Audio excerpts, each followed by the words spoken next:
Let's see what we can see so far. Okay, got all the parts cleaned. Got these trucks on these Atlas are really easy because all the gears are the same. So all you got to do is have the same number of gears, and you know you have them all, and then they just go in. They don't even have registration on them. So that's really easy. Put some Mag 1 on there. So they're ready to go. So I did find some problems that way back whenever this, I believe we've determined now that this is a DH165 Alpha 0, an old decoder. So when my friend Phil put this together way back when, he ran into a couple of things, one of which was the pintle was broken. So he replaced it with that screw we saw. That's a good fix. That one works. But one of the other things I noticed is he had trouble with these. Now these are retaining clips that hold the wipers in place. And they just don't stay on because they're slippery nylon and they just will not stay. They don't just snap in. Sometimes they friction fit, but not this one. They just come right out. And I can definitely see where they gave him enough trouble that he did try a little bit of super glue on them, but again, being nylon, over time that didn't last. And so they were all loose and coming apart. That could be one thing. Well, that is definitely one thing that hurt reliability.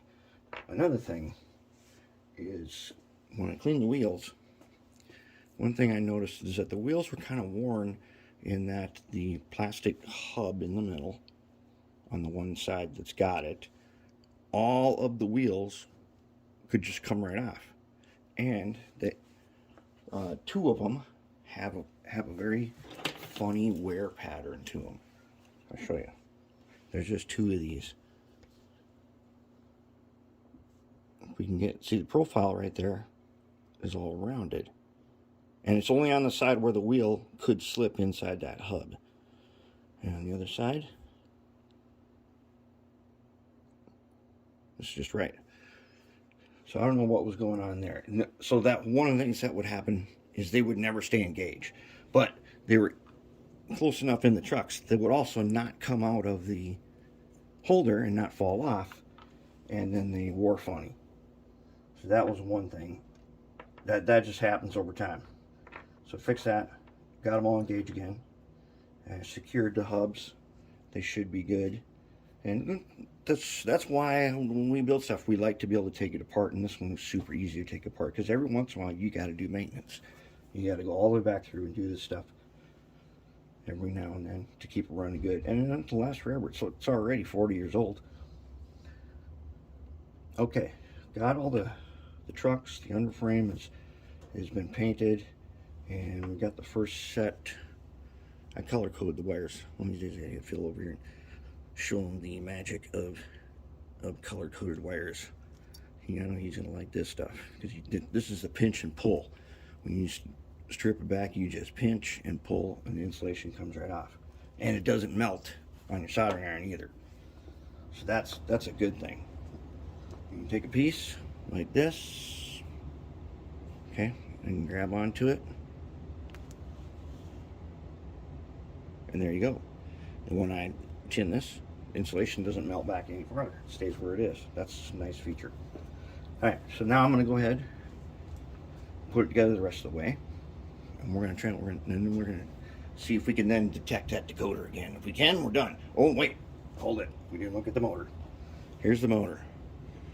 Had this on the batch tester. It's in good shape. There ain't nothing wrong with it. But this is Atlas does this. They got this system, or they did from way back then, where you got to put these things.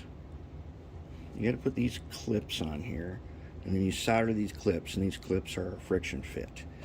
And one of them was so loose it just fell out. And so it might not have been getting power. And there may have been intermittent power pickup anyways, but there may not have been any power to the motor at times. And then these steel flywheels, essentially they're just vibrating the motor, because these steel flywheels are not really that true, and they're old. So this joint that runs through there is also deformed a bit. So we're not going to put those back on. Plus, we have a decoder. We don't want those anyways. We don't want those vibrating the motor. We're going to put this back in, and it's going to really roll nice. This will be a beauty. All right, let's mount this motor. I got the trucks in here. Got their leads out. All right, so what I'm going to do, I tested it to make sure I know which side is the top side. We are going to reverse its facing because I like the leads to be in the back of it. Then, since we have this guy, and he's got to sit up here like that, I just took a piece of acrylic and put 2 holes in it. So we're going to goop them on about like that, bring these back 2 wires, or bring the motor wires up through this, or something like that. We'll figure out something there. But let's mount the motor in there. So I need to make a couple shims. I made a couple of, I took some thin lead, and I cut it off, and I just bent it into place, and that gets the motor at exactly the right height. So, now we goop it. We just goop it. That's how you do it. Get this guy. These are going to be our shims. We've got, I like the height straight across. And I see that's going to be, we're going to need to get the edges of this guy since there's a hole there. And since I took out those steel flywheels, we might add a little bit of lead to get that weight back.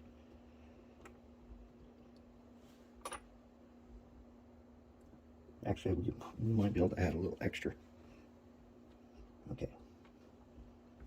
Now, did we get a match? No, we did not.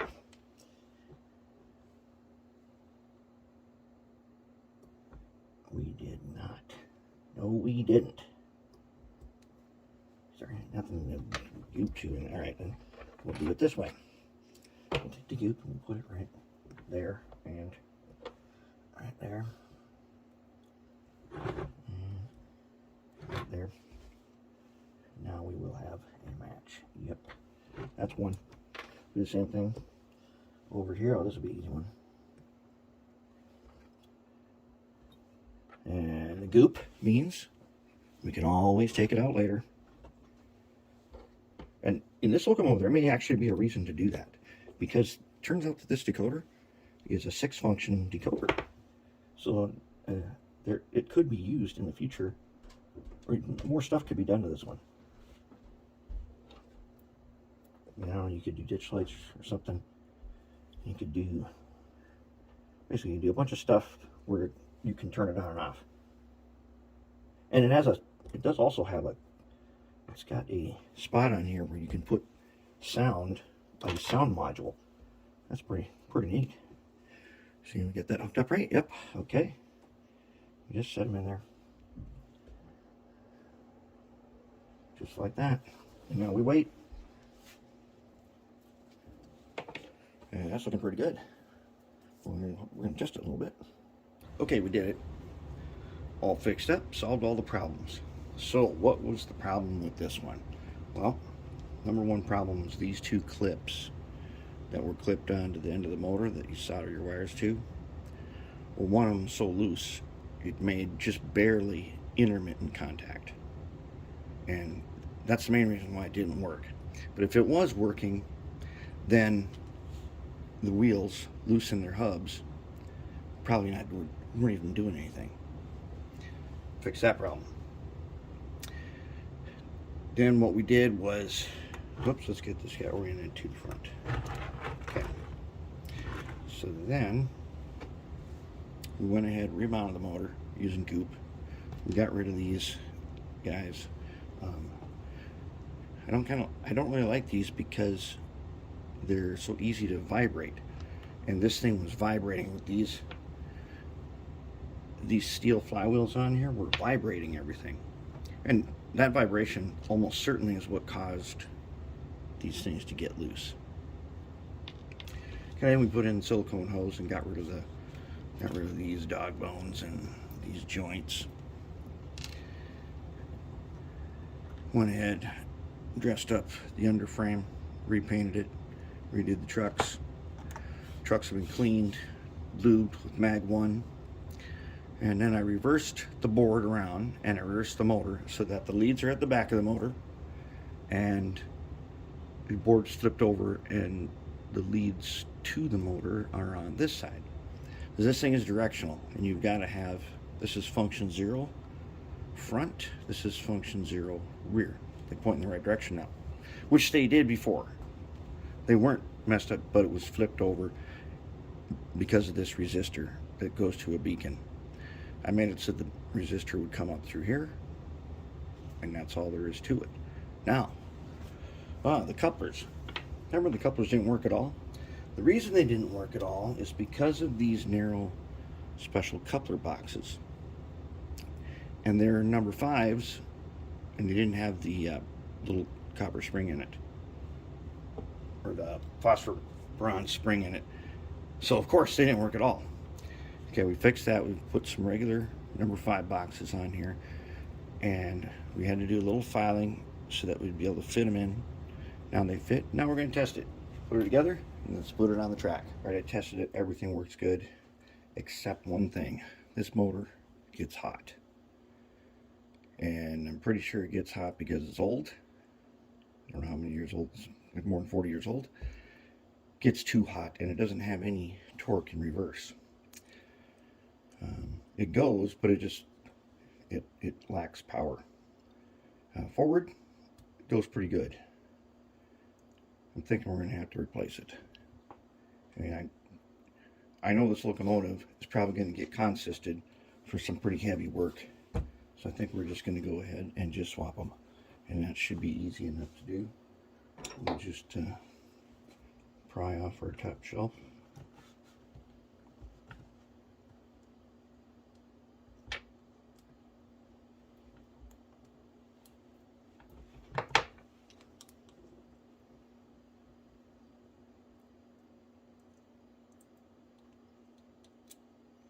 About like that. Okay.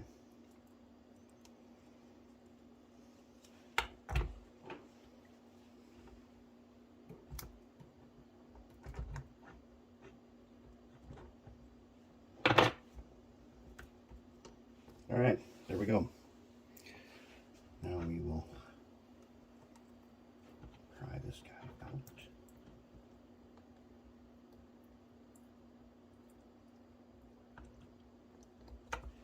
Let's disconnect them. In fact, because this is going to be, if we're putting in a Rev 1 motor, it's going to be a little bit shorter. It's not nearly as big as this old Atlas.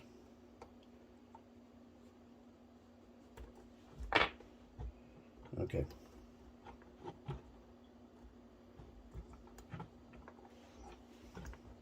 That's why we use goop. And there we go. Out it comes. And we'll just go ahead and clip it.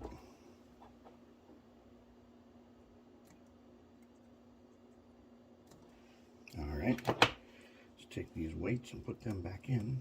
If we can. Oh, I have to make some new ones. We'll make another set of new ones. Okay. So I'm gonna do the same thing again. I'll goop some lead weight, shim it up, put it back on. We should be in business in a couple minutes. All right, time to wrap it up. I think we got it. Rev 1 motor's in. And we can go ahead and put on the shell. I even added, because the Rev 1 motor's slightly shorter, I got another 1/4 ounce of weight in there. So that's pretty good. Let's put it on.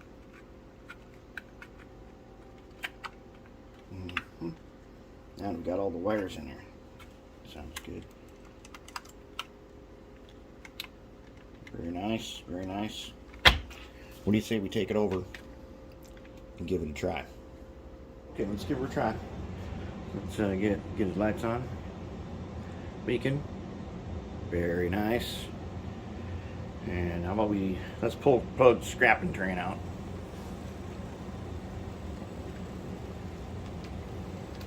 Much better than when I tried the original motor in it. Okay, let's get him set. Bring him in. Now this could be tough because even though this one can make bridge 15. It's not set up for tight radius like we have. We might not actually be able to get plugged strain out of here.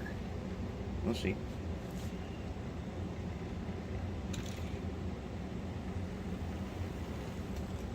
Of course, we got to get them coupled. Apparently, number 14, this coupler box is off a little bit. I'll fix him later. There we go, got him. All right. Oh yeah, look at that, slow. You know what speed step we're on? 3.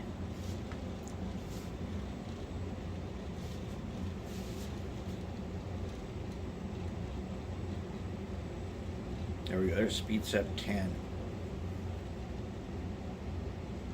You gonna make it? Yeah.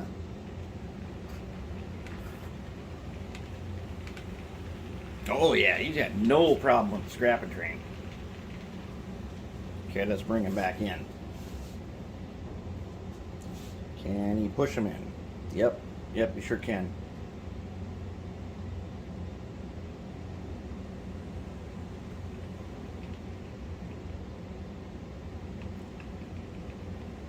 There we go. Let's take it nice and easy.